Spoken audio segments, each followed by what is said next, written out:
안녕하세요, 여러분. 방출 선수로 롯데 자이언츠에 입단한 박승욱, 32. 이 내년 스토브리그에서 가성비 좋은 FA 선수를 목표로 하고 있다. 박승욱은 SK 와이번스, 현재 SSG 랜더스와 KT 위즈에서 선수 생활을 이어갔다.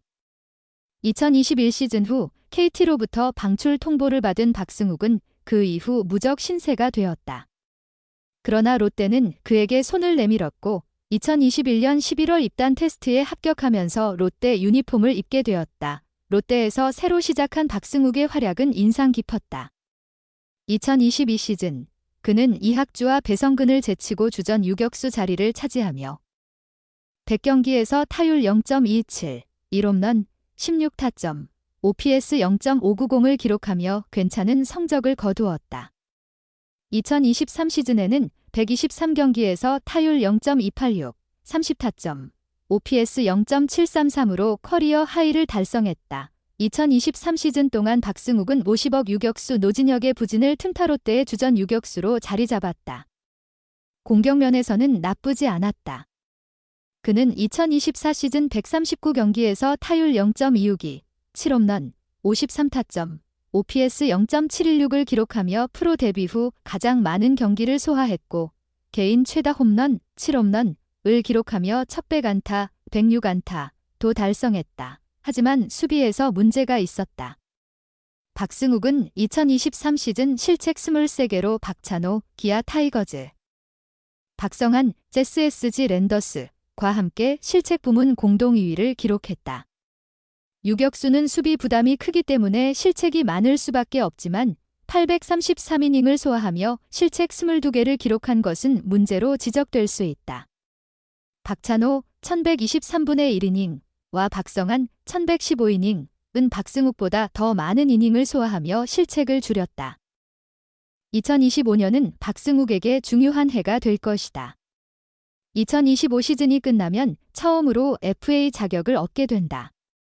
그는 2루수, 3루수, 유격수를 모두 소화할 수 있는 내야 유틸리티 자원이라 내야수가 부족한 팀이라면 박승욱을 원하는 팀이 있을 수 있다. 올해 연봉은 1억 3,500만 원에 불과해 상대적으로 합리적인 금액의 FA 계약을 할 수 있다. 박승욱이 내년 FA 시장에서 원하는 금액의 계약을 맺으려면 두 가지 조건을 충족해야 한다. 첫 번째는 팀 내 유격수 주전 경쟁에서 승리하는 것이다. 한태양, 김세민 등 젊은 선수들이 박승욱의 자리를 노리고 있으며 두산 베어스와의 2대3 트레이드로 롯데에 합류한 전민재도 경쟁자이다. 마지막으로 수비 불안을 해결하는 것이 중요하다. 나이가 많아지는 가운데 2024 시즌보다 수비가 더 불안해진다면 다른 구단들이 영입을 망설일 수 있다. 결정적인 순간 실책을 줄여야 FA 시장에서 경쟁력을 갖출 수 있을 것이다. 박승욱이 저렴한 FA로 자리 잡을 수 있을지 주목된다. 비록 유강남 32, 이 기대에 미치지 못했지만 그가 빠진 후 롯데 자이언츠의 포수진은 더욱 심각해졌다. 지난해 유강남의 합류로 잠시 안정감을 찾았던 롯데 포수진은 그가 빠지자마자 다시 불안정한 상황으로 돌아갔다. 롯데는 2017 시즌 이후 프랜차이즈 스타 강민호를 떠나보낸 뒤 몇 년 동안 후계자를 찾지 못해 고민이 깊었다. 김사훈, 김준태, 안중열, 나균환, 개명전 나종덕, 나원탁, 지시환 등 많은 포수들이 그 자리를 거쳤지만 주전으로 자리 잡은 선수는 없었다. 2022 시즌 포수 타율 0.187, OPS 0.515를 기록하며 최악의 상황을 맞이한 롯데는 그해 스토브리그에서 LG 트윈스의 주전 포수였던 유강남을 4년 80억 원, 계약금 40억 원, 연봉 34억 원, 인센티브 6억 원에 영입했다. 롯데에 합류한 첫 시즌 유강남은 121경기에 출전해 타율 0.261, 352타수 92안타, 10홈런 55타점, OPS 0.726을 기록했다. 계약 규모에 비해 아쉬운 성적이었지만 주전 포수 문제로 어려움을 겪던 롯데에는 그나마도 큰 도움이 됐다.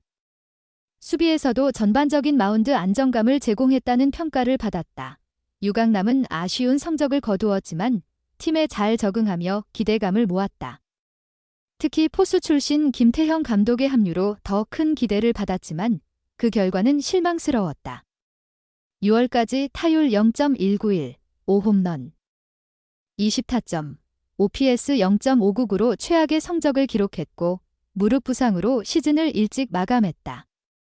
ABS 도입으로 프레이밍이라는 강점도 잃고 건강이라는 마지막 강점마저 잃었다. 그러나 더 큰 문제는 그 이후였다. 롯데의 백업 포수들은 유강남의 부진을 메우기에는 역부족이었다. 손성빈은 86경기에서 타율 0.197, 6홈런, 21타점, OPS 0.651을 기록했고 지난해 후반기 타격감이 좋았던 정복은도 89경기에서 타율 0.26, 2홈런, 7타점에 그쳤다. 서동욱, 강태율, 강승구, 백두산 등 롯데가 활용할 수 있는 모든 포수들이 기대에 미치지 못했다. 롯데는 이번 시즌 포수 WAR 대체 선수 대비 승리 기여도 스태티즈 기준 마이너스 1.28로 리그 최하위를 기록했다. 포수 WAR이 음수인 팀은 키움 히어로즈와 롯데뿐이었다. 포수 타율은 0.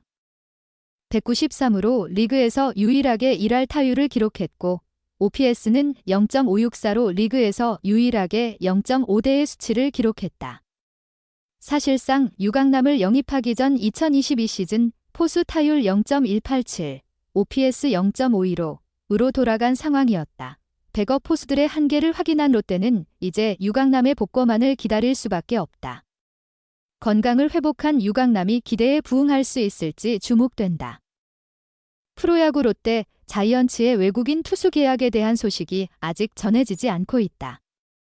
올해 선발 원투펀치로 활약한 찰리 반즈와 에런 윌커슨이 내년 시즌에도 함께할지 여부에 대한 재계약 여부가 주목받고 있다. 롯데는 지난 26일 외야수 빅터 레이에스와 총액 125만 달러, 연봉 100만 달러, 인센티브 25만 달러의 재계약을 체결하며 외국인 타자 영입을 먼저 마무리했다. 하지만 외국인 투수 영입에 관한 소식은 여전히 없다. KBO 리그 10개 구단 중 롯데만 유일하게 내년 시즌 함께할 외국인 투수를 확정하지 못한 상태다. 삼성 라이온즈, SSG 랜더스, LG 트윈스, 두산 베어스, KT 위즈, 키움 히어로즈는 이미 3명의 외국인 선수 구성을 완료한 상황이다. 2024 시즌 롯데의 선발진을 이끈 반즈와 윌커스는 KBO 리그에서 검증된 외국인 투수들이다. 2022년부터 롯데에서 뛰고 있는 에이스 반즈는 3시즌 동안 86경기에 나서 507 3분의 1이닝을 던지며 32승 28패, 평균 자책점 3.42의 성적을 기록했다. 이번 시즌에는 25경기에서 153분의 2이닝을 투구해 9승 6패, 평균 자책점 3.35를 기록하며 여전히 뛰어난 기량을 과시했다. 퀄리티 스타트도 17차례 달성했다. 지난해 대체 선수로 합류해 7승 2패. 평균 자책점 2.26을 기록하며 재계약에 성공한 윌커스는 올해 32경기에서 12승 8패, 평균 자책점 3.84를 기록했다. 평균 자책점은 다소 높은 편이지만 196 3분의 2이닝을 소화하며 이닝히터로서의 면모를 뽐냈다. 현재 재계약이 확정되지는 않았지만 롯데는 반즈와 윌커슨과의 재계약을 추진 중이다. 지난 시즌에는 반즈와 총액 135만 달러, 연봉 120만 달러, 인센티브 15만 달러, 윌커슨과 총액 95만 달러, 계약금 15만 달러, 연봉 60만 달러, 인센티브 20만 달러에 계약했다. 롯데 관계자는 반즈와 윌커슨 모두 재계약을 추진 중이며 현재 협상 중에 있다고 밝혔다.